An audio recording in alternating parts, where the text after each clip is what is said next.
الحمد لله نحمده ونستعينه ونستغفره ونؤمن به ونتوكل عليه ونعوذ بالله من شرور أنفسنا ومن سيئات أعمالنا من يهد الله فلا مضل له ومن يضلله فلا هادي له ونشهد أن لا إله إلا الله وحده لا شريك له ونشهد أن سيدنا ونبينا ومولانا محمدا عبده ورسوله صلى الله تعالى عليه وعلى آله وصحبه وبارك وسلم تسليما كثيرا أما بعد فأعوذ بالله من الشيطان الرجيم بسم الله الرحمن الرحيم والذين جاهدوا فينا لنهدينهم سبلنا وإن الله لمع المحسنين وقال الله سبحانه وتعالى ومن أحسن قولا ممن دعا إلى الله وعمل صالحا وقال إنني من المسلمين وقال الله سبحانه وتعالى إنما يعمر مساجد الله من آمن بالله واليوم الآخر وأقام الصلاة وآتى الزكاة ولم يخش إلا الله فعسى أولئك أن يكونوا من المهتدين وقال عليه الصلاة والسلام لغدوة أو روحة في سبيل الله خير من الدنيا وما فيها وقال عليه الصلاة والسلام من رأى منكم منكرا فليغير بيده فإن لم يستطع فبلسانه فإن لم يستطع فبقلبه وذلك أضعف الإيمان أو كما قال عليه الصلاة والسلام. میرے انتہائی محترم بزرگ و دوستو عزیزو، یہ دنیا کا قانون ہے، دنیا کا دستور ہے کہ انسان جس لائن میں محنت کرتا ہے اس لائن سے کامیابی کا یقین اس کے دل میں پیدا ہو جاتا ہے. آپ زمیندار سے پوچھیں ڈاکٹری کس طرح ہوتی ہے، مجھے معلوم نہیں. آپ ڈاکٹر سے پوچھیں زمیندار کیسے ہوتا ہے، کہتا ہے مجھے معلوم نہیں. ہر آدمی کو اس لائن کی خبر ہے جس میں اس کی محنت، اس کا وقت لگ رہا ہے. مسلمان دین سے ناواقف اور دین سے جاہل اور دین سے کامیابی کا یقین دل میں اس لیے نہیں ہے. یہ سب سے بنیادی امت سے اجتماعی طور پر جو غلطی ہوئی ہے وہ یہ کہ مسلمان نے اپنے دین کی دعوت کو چھوڑا. امت کی ابتداء کا سبب یہ ہے کہ امت نے دین کی دعوت کو چھوڑ دیا. تو آدمی تجارت چھوڑ دے، زراعت چھوڑ دے، اسے اپنی تجارت سے ایک پائی ملنے کی امید نہیں ہونی چاہیے. جو زمیندارہ چھوڑ دے اس کو ایک دانہ بننے کی امید نہیں ہونی چاہیے. آپ نے نئی راستے چھوڑ دیا، آپ اسے کیوں امید کرتے ہیں؟ میں کہنا چاہتا ہوں کہ اگر تاجر تجارت چھوڑ دے اور پھر وہ نفع کی امید کرے تو کہا جائے گا یہ بے وقوف ہے. کوئی شخص اگر ملازمت چھوڑ دے اور تنخواہ کی امید کرے تو کہا جائے گا یہ آدمی پاگل ہے. اور میں حیران ہوں کہ مسلمان دعوت اللہ کی محنت کو چھوڑ کر ہدایت کی امید رکھتا ہے کہ کیسے ہو سکتا ہے؟ وہ دنیا جس سے اللہ کو نفرت ہے، وہ دنیا جس سے اللہ کو نفرت ہے. جب یہ دنیا بغیر محنت کے صرف دعا سے حاصل نہیں ہو سکتی تو وہ دین جس سے اللہ کو محبت ہے وہ بغیر محنت سے دعاؤں سے کیسے حاصل ہو جائے؟ اس لیے میرے قرآن اور حدیث اس بات کو بڑی قوت سے کہتے ہیں کہ مسلمان کے اپنے دین پر قائم رہنے کا جو ایک واحد بنیادی سبب ہے وہ دعوت اللہ ہے. اپنے آپ کو سماج میں، اپنے آپ کو معاشرے میں، اپنے آپ کو سر سے لے کے پیر تک سنت کے لباس میں، اپنے آپ کو واجبات اور فرائض کے ادا کرنے میں، اپنے آپ کو اللہ کے احکام میں پوری طرح قائم رکھنے کے لیے، اپنے آپ کو مسلمان کہنے کے لیے قرآن نے کہا کہ اس کے لیے شرط یہ ہے کہ آپ اپنے پہلے دن کے داعی بنیے، تب آپ میں اس کی جرات پیدا ہوگی کہ آپ کسی قانون کے مقابلے میں کہہ سکیں میں مسلمان ہوں۔ ہم نے اس آیت پر غور نہیں کیا۔ وقال اننی من المسلمین کا مطلب یہ نہیں کہ میں کافر نہیں، وقال اننی من المسلمین جو دعوت اور عبادت دونوں کو مسلسل جمع رکھے گا، جو دعوت اور عبادت کو مسلسل جمع رکھے گا، اس کے اندر اس بات کی جرات پیدا ہوگی کہ وہ کہے گا قانون کے مقابلے میں مسلمان ہوں، میں یہ لباس نہیں چھوڑ سکتا، میں مسلمان ہوں، میں داڑھی نہیں کٹا سکتا، میں مسلمان ہوں، میں نماز نہیں چھوڑ سکتا، میں مسلمان ہوں۔ مسلمان کا مطلب یہ تھوڑی تھا کہ آپ کوئی قوم مسلمان بن کر رہ جائے اور وہ کہ ہم مسلمان قوم ہیں، نہیں۔ مسلمان کا مطلب یہ ہے کہ وہ فرائض سے لے کر معاشرے کی سنتوں تک اپنے حریت سے، اپنے عمل سے ظاہر کرے کہ میں مسلمان ہوں۔ میرے دوستوں، امت میں جو بے دینی ہے اس کی تو بنیادی وجہ ہے یا اللہ کے غیر سے محبت ہے یا اللہ کے غیر کا خوف اس کا تاثر ہے، اور ان دونوں چیزوں کے دل سے نکلنے کے لیے قرآن نے جو شرط لگائی ہے، وہ قرآن نے دعوت کو شرط قرار دیا ہے کہ اگر اللہ کے غیر کا تعصب نکالنا، بدعت سے نکالنا چاہتے ہو تو تمہارا کام یہ ہونا چاہیے کہ تم اللہ کا دین کا پیغام لوگوں تک خود پہنچاؤ۔ قرآن نے صاف اعلان کیا ہے الذین یبلغون رسالات اللہ ویخشونہ ولا یخشون احدا الا اللہ، جو اللہ کے دین کے پیغام کو لوگوں تک خود پہنچاتے ہیں۔ اللہ کے دین کا پیغام لوگوں تک خود پہنچاتے ہیں، اللہ ان کے دلوں سے اپنے غیر کا خوف نکال دے گا۔ یہ بالکل قرآن کی آیت کا صاف ترجمہ کر رہا ہوں کہ دوسروں تک بذات خود دین کی دعوت پہنچائے بغیر میں اللہ کی قسم کھا کر آ سکے گا کہ مسلمان دین پر باقی نہیں رہ سکتا، چاہے اس لیے معلومات بھی کتنی ہو، یہ دین میں باقی نہیں رہ سکتا۔ یہ قرآن کا فیصلہ ہے۔ اپنے دین پر استقامت، اپنے دین پہ صلابت، اپنے دین پر آدمی کا بڑی بڑی حکومتوں اور قوانین کے مقابلے میں دین پر چلنا، 100 بار اللہ کی قسم کھا کر تم سے کہتا ہوں صرف اور صرف دعوت پر موقوف ہے۔ آپ چاہے اس کو مبالغہ کہیے، چاہے آپ اس کو جو ہے بلو کہیے، یہ آپ کی بکواس ہے، اس لیے کہ آپ نے کبھی قرآن کو کھول سے پڑھا نہیں، بالکل اٹل ہے فیصلہ کہ محمد صلی اللہ علیہ وسلم کے طریقہ دعوت کو اپنائے بغیر مسلمان باقی نہیں رہ سکتا۔ یا تو یہ داعی بن کر رہے گا یا مدعو بن کر رہے گا، یا تو یہ باطل کو دعوت دے گا حق کی طرف۔ اگر یہ خدا کی پسند یہ کام نہیں کرے گا تو یہ باطل کی دعوت کا لبیک کہے گا اور یہ باطل کی دعوت کا یہ میں بالکل آپ کو پکی ٹھکی بات قرآن حدیث کی روشنی میں دلائل کے ساتھ رکھتا ہے۔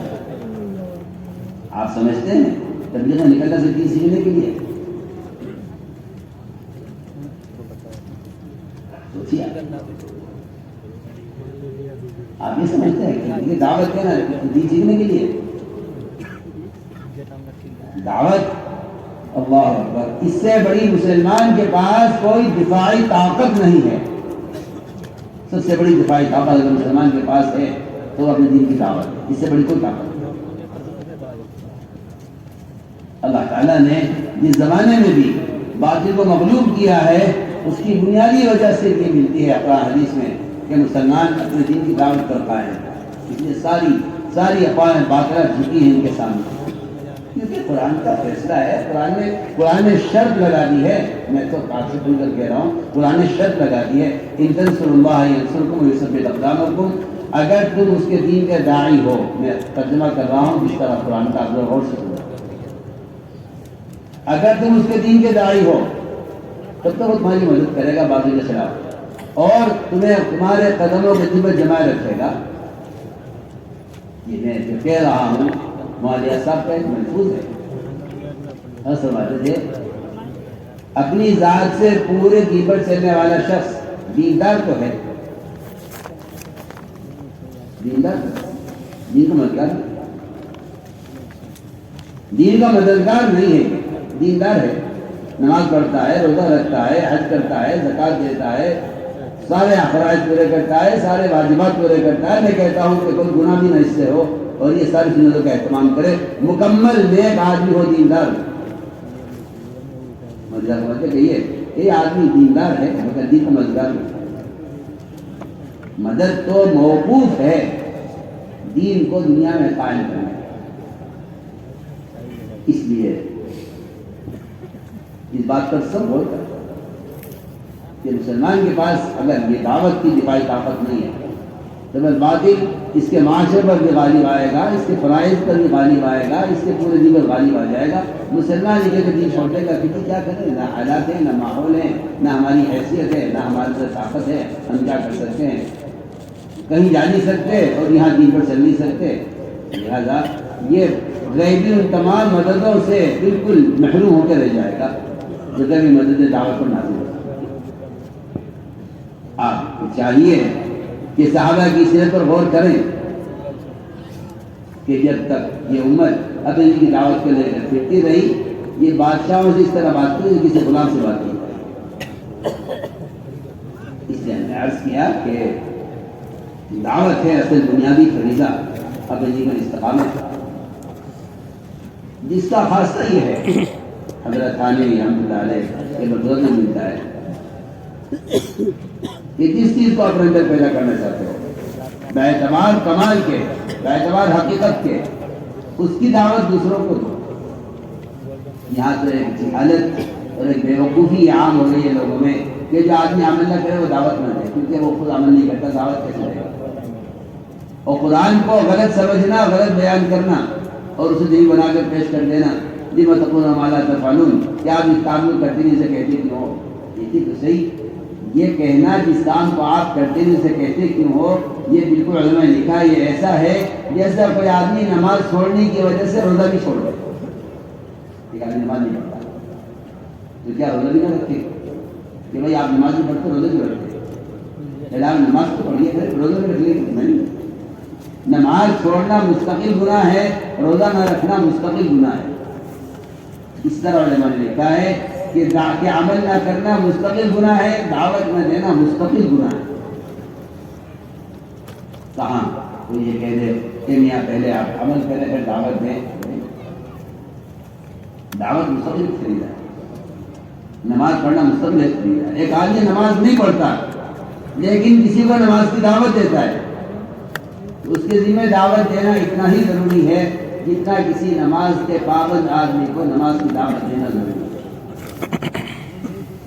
دعوت ایک فریضہ ہے، نماز روزے کی طرح، حج و زکوٰۃ کی طرح دعوت ایک فریضہ ہے. میں نے عرض کیا کہ اصل بات یہ ہے کہ جس چیز کو آپ اندر پیدا کرنا چاہتے ہو باعتبار کمال کے، اس کو بصیرت تبلیغ کرو. اور میری بات آپ نوٹ کر لیجیے، بصیرت تبلیغ کا مطلب ہی صرف خدا کی قسم یہ ہے کہ آپ خود جا کر دعوت دیں. اس کے بغیر دعوت کا فریضہ ادا نہیں، نہ قلم سے، نہ اخبار سے، نہ رسائل سے، نہ موبائل سے، کسی سے بھی فریضہ دعوت کا اللہ کی قسم ادا نہیں ہوگا. آپ خود جا کر دعوت دیں گے تو دعوت کا فریضہ ادا ہوگا، ورنہ فریضہ ادا نہیں ہوگا. یہ بات آپ نوٹ کر لیجیے. یہ جو آج کل ایک خیال ہے کہ دعوت دینے کا کوئی ایک طریقہ نہیں ہے، جس طرح چاہو دعوت دو، بالکل غلط خیال ہے. آپ کو غور کرنا پڑے گا محمد صلی اللہ علیہ وسلم اور آپ کے صحابہ کی دعوت دینے کا طریقہ غور کرنا پڑے گا کہ وہ دعوت کیسے دیں. آپ صلی اللہ علیہ وسلم نے خود اپنی ذات سے اپنے صحابہ کو دور اور نزدیک خود دعوت دینے کے لیے بھیجا. ایک شخص کا آپ نے صحابی کو بھیج جاؤ پھر جا کے دعوت. اس نے کہا کہ جس کی تم دعوت دے رہے ہو اللہ کی، وہ پیتل کا ہے، تانبے کا ہے، لوہے کا ہے، کس چیز کا ہے؟ واپس آ گئے صاحب آ کر کے اس نے یہ کہا میں پھر جاؤ اس کے پاس.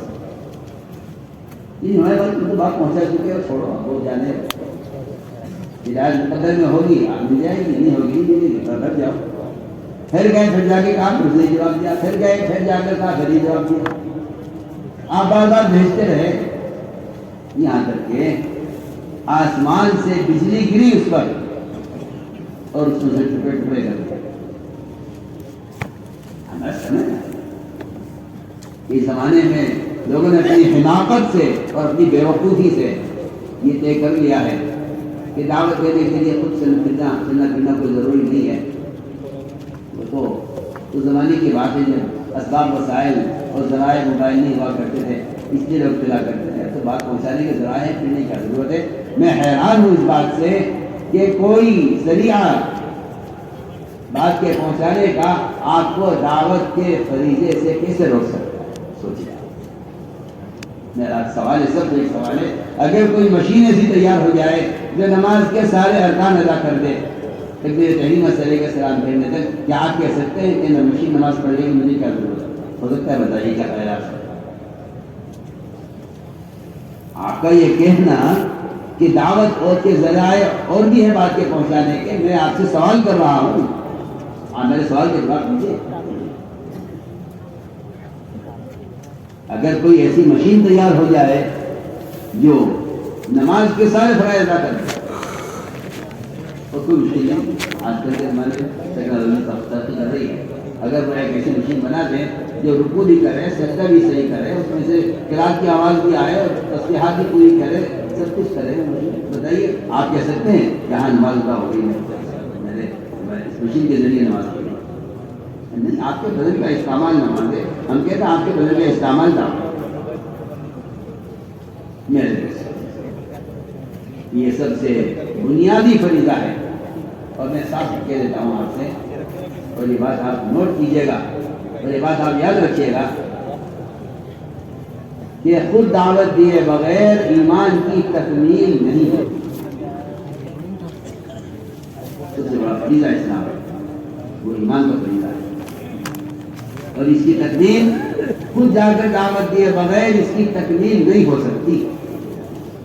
چاہے آپ تہجد پڑھتے ہوں، تلاوت کرتے ہوں، ذکر کرتے ہوں، روزہ رکھتے ہوں، حج کرتے ہوں، زکوٰۃ وقت پر دیتے ہوں، سب کچھ صحیح ہے. لیکن ایمان کو کمال تک پہنچانے کے لیے بنیادی جو شرط ہے، بنیادی جو سبب ہے، وہ آپ کا جا کر دوسروں کو نیکی پر آمادہ کرنا، لوگوں کو برائی سے بچانا، اس کی آپ خود کوشش کریں. یہی ایمان کی تکمیل کا ایک سبب ہے. میری بات آپ کو بہت جو کہہ رہا ہوں اس سے بہت سے لوگ ناواقف ہیں، کیونکہ کبھی قرآن کو بہت سے غور نہیں کیا، کبھی سوچا نہیں اس کو کہ ہم سے وہ فریضہ چھوٹ رہا ہے جس فریضے کے ادا کرنے پر ایمان کی تکمیل موقوف. آپ نے بات کا سمجھ جس فریضے کے ادا کرنے پر ایمان کی تکمیل موقوف ہے، جبکہ ایمان لانا ہر مسلمان کے ذمہ مرد ہو یا عورت فرض عین ہے. اتنا ایمان لانا فرض عین ہے جتنا ایمان مسلمان کو حرام سے روک دے، اتنا ایمان ہر مسلمان مرد و عورت کے ذمہ فرض عین ہے. آپ بتائیے، آپ مسلمان سود کھا رہا ہے، جھوٹ بول رہا ہے، غیبت کر رہا ہے، نماز ضائع کر رہا ہے، کہ اتنا ایمان سیدھا مسلمان کے ذمہ فرض عین ہے جتنا ایمان اس کو حرام سے روک. سوال اس بات کا ہے کہ پھر ایمان کی تکمیل کیسے؟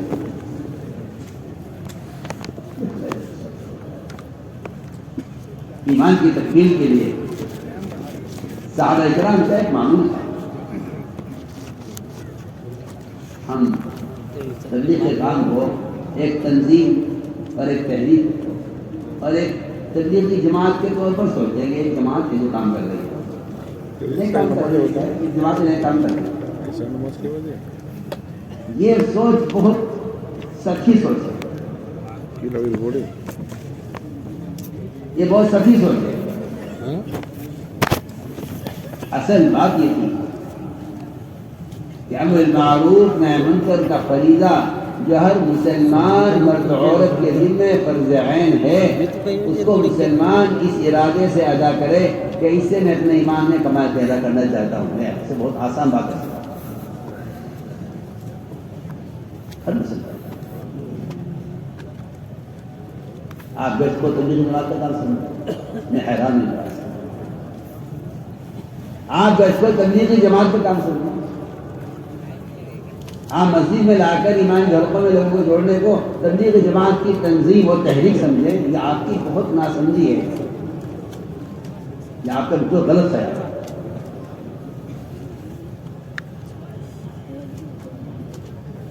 میں کہہ رہا کہ ایمان کی تکمیل فرض عین ہے ہر مسلمان کے لیے. اب معروف نہ منکر فرض عین ہے ہر مسلمان کے لیے. پھر آپ یہ کہتے ہیں کہ ٹھیک ہے یہ تبلیغ جماعت کا طریقہ کار ہے, اس کا وہ بھی طریقہ کار ہے. میں علماء سے جائز کر رہا ہوں, عوام سے جائز کر رہا ہوں. امام بخاری رحمۃ اللہ علیہ کا مذہب ہے کہ ایمان میں زیادتی ہوتی ہے. ان کا مذہب ہے کہ ایمان ایک حالت پر نہیں رہتا, بڑھتا ہے. امام بخاری رحمۃ اللہ علیہ ایمان کی زیادتی کو بتانے کے لیے اپنی دلیل پیش کر رہے ہیں اور یہ کہہ رہے ہیں کہ معاذ بن جبل رضی اللہ تعالی عنہ وہ لوگوں سے ملاقاتیں کر کے کہتے تھے آؤ اٹھو ہمارے ساتھ, آؤ بیٹھو ایمان کے حق ہمارے ساتھ, اگر پر ایمان کرو اجلس بنا نون ساعت, آؤ بیٹھو ہمارے ساتھ ایمان کے حق تجھے کے اندر ایمان لے میرے بہت سارے. یہ میں آپ کو بالکل واضح طور پر اور دلیل کے طور پر آپ کو پیش کر رہا ہوں. جب ایک مسلمان کسی جماعت کو کشف کرتے ہوئے دیکھتا ہے تو سوچتا ہے کہ یہ تبلیغی جماعت کے لوگ ہیں جو یہ اپنے تحریکی کام کر رہے ہیں. یہ امر معروف نہی منکر کے فریضے کو ادا کرنا یہ گشت کا موضوع ہے, اور اس کے ذریعے ایمان کو کمال تک پہنچانا ہے گشت کی, یہ گشت کی غرض ہے. یہ غرض ہماری ہے. رضی اللہ تعالیٰ عنہ بازاروں میں ایک ایک کا ہاتھ پکڑ ایک سے ملاقات کی اور کہتے ہیں اٹھو ہمارے ساتھ, اٹھو ہمارے ساتھ, آؤ ہمارے ساتھ, چلو ہمارے ساتھ. لوگوں کے ہاتھ پکڑتے لوگوں کے کھلے بازار میں. ہم نے گشت کا موضوع ملاقاتیں بنا لیا ہے کہ جاؤ آپ جاؤ کسی دفتر میں, کسی کے گھر میں, کسی کے کارخانے میں, کسی کی دکان میں جا کے بیٹھ جاؤ, وہاں دین کی بات کرو, ان کے کام میں دین کی بات ڈال کے آ جاؤ تاکہ تمہاری ذمہ داری پوری ہو جائے, وہ عمل کرے نہ کرے.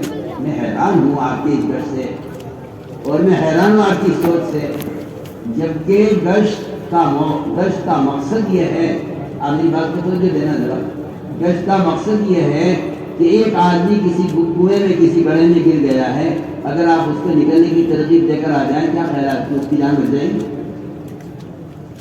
بولیے.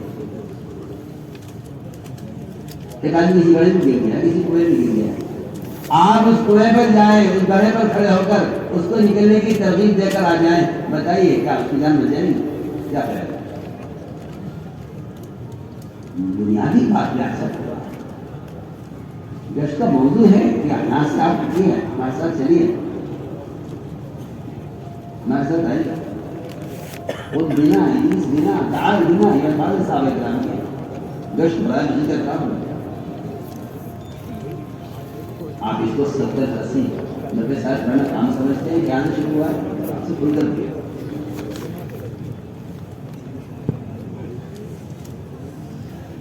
عمر رضی اللہ فرمایا کرتے تھے کہ میں ایک ایک دو کے ہاتھ پکڑتا تھا اور انہیں مسجد کے ماحول میں لے کر آتا تھا, اور کیا فرماتے تھے کہ ان کا کل نقل کر رہا ہوں, فرماتے تھے یہ کام میں اس لیے کرتا تھا تاکہ میرے ایمان میں زیادتی ہو. بتائیے آپ عمر جیسے آدمی اپنے ایمان کی تکمیل کے لیے مسجد کے اطراف میں لوگوں کے ہاتھ پکڑ پکڑ کے مسجد میں لا رہا ہے, تو میرے آپ کے ایمان کا کیا حال ہے؟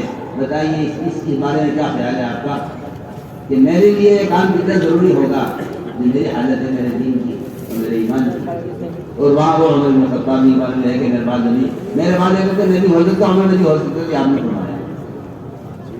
اور وہ اپنے ایمان کی تکمیل کے لیے لوگوں سے ملاقاتیں کر کے کہہ رہے ہیں کہ آؤ میرے ساتھ مسجد میں آ جاؤ, اس سے کوئی ایمان لے.